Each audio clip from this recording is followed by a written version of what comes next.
As the former vice president takes the stage. A victory yet, but the numbers tell us it's clear. Tell us a clear and convincing story. We're going to win this race. Just look at what has happened since yesterday. 24 hours, we were behind in Georgia. Now we're ahead, and we're going to win that state. 24 hours ago, we were behind in Pennsylvania, and we are going to win Pennsylvania. And now we're ahead, but we're winning in Arizona, we're winning in Nevada, and in fact, our lead just doubled in Nevada.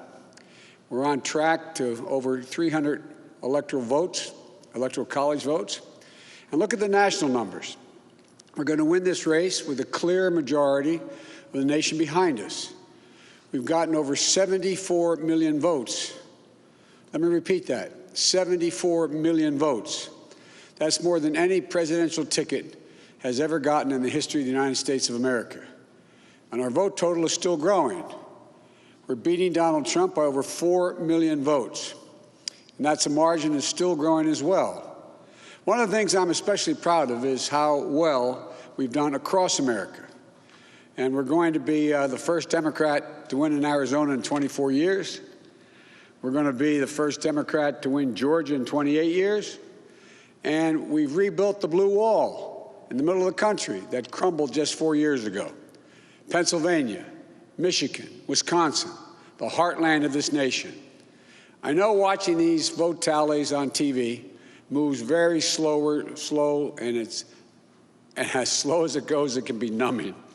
But never forget, the tallies aren't just numbers. They represent votes and voters, men and women who exercise their fundamental right to have their voice heard. And what's becoming clear each hour is that record number of Americans of all races, faiths, religions chose change over more of the same. They've given us a mandate for action on COVID, the economy, climate change, systemic racism. They made it clear they want the country to come together, not continue to pull apart. The people spoke, more than 74 million Americans, and they spoke loudly for our ticket.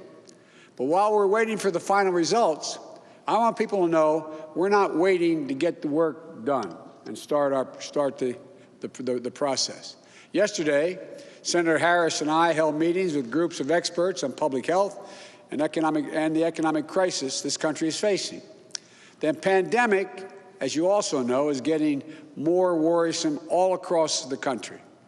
Daily cases are skyrocketing, and it's now believed that we could see as many as 200,000 cases in a single day. The death toll is approaching 240,000 lives lost to this virus. That's 240,000 empty chairs, kitchen tables, and dining room tables all across America. We'll never be able to measure all that pain and the loss, the suffering that so many families have experienced. We know something about what it feels like to lose someone. And I want them to know they're not alone. Our hearts break with you. I want everyone to know on day one, we're going to put our plan to control this virus into action. We can't save any of the lives lost, any of those who have been lost, but we can save a lot of lives in the months ahead. Senator Harris and I also heard yesterday about how this recovery is slowing because of the failure to get the pandemic under control. More than 20 million people are on unemployment.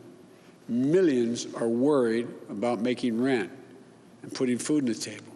Our economic plan will put a focus on a path to a strong recovery.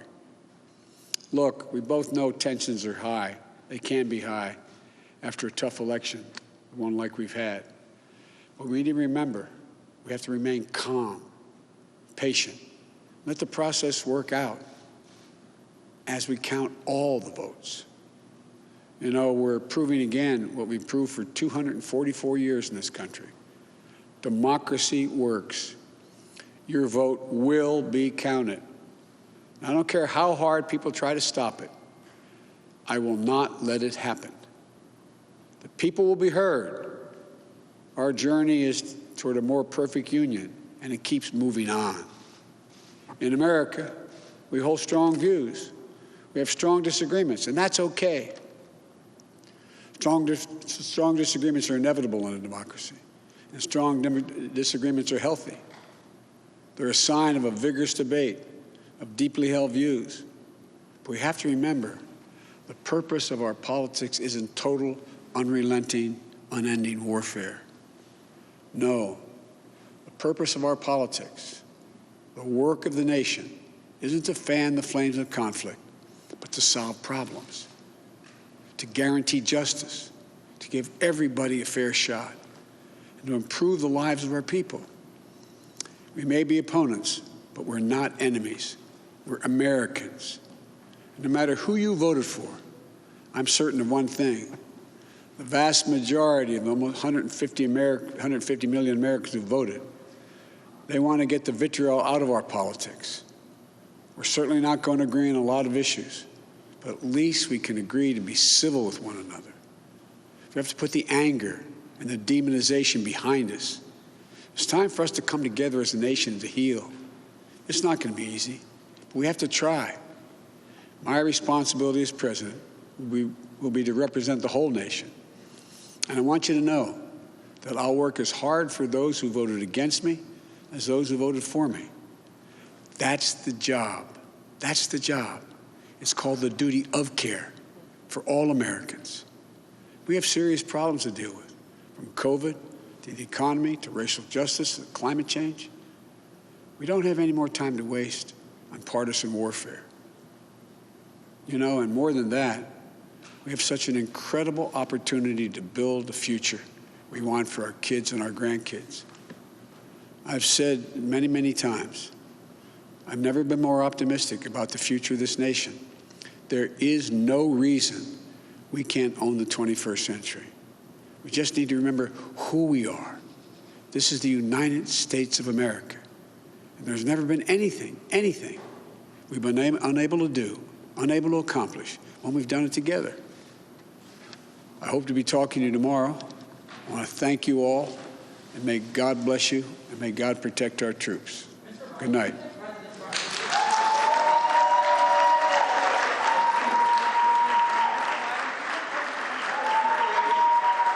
Former Vice President Joe Biden addressing the nation this evening. Kamala Harris, you can just see on the side there. The former vice president giving a unifying message tonight, saying that he would be a president for all Americans if he does become president, also calling for calm and patience as the votes are counted. You know, he says that they're going to win Georgia. They plan on winning Pennsylvania. Their lead just doubled in Nevada.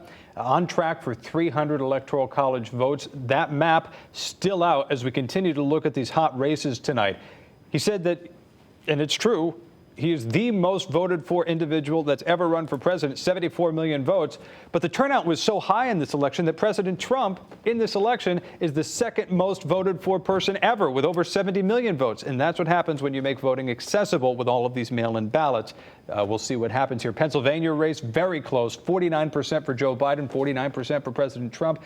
Joe Biden leading by 28,877 votes in that state right now. What is clear, and you can see it here in Arizona, in Pennsylvania, is that we are right now a nation divided. You know, half the country seems to have voted for Donald Trump. A good majority as well for the former Vice President Joe Biden, although Joe Biden does have the popular vote is in the lead by some 4 million votes. But it is something that whoever is the next president is going to have to tackle. The former vice president also saying today that the people spoke. They spoke loudly for our ticket. And what is also interesting is he says that they are already getting to work. They met yesterday with experts, and they're going to start their transition team. We do know that they launched a transition website talking about how they're going to be ready to hit the ground running on day one. But, you know, you look at these races, Georgia just in the lead by 4,000 votes, over 8 million votes cast in the state of Georgia, 4 million votes cast in the state of Georgia. But one thing is for sure, this was not a Democratic win overall. Republicans still control the Senate. They gained votes in the House. But Joe Biden in the lead in Georgia, Nevada, Pennsylvania, and Arizona as he spoke live in Wilmington, Delaware.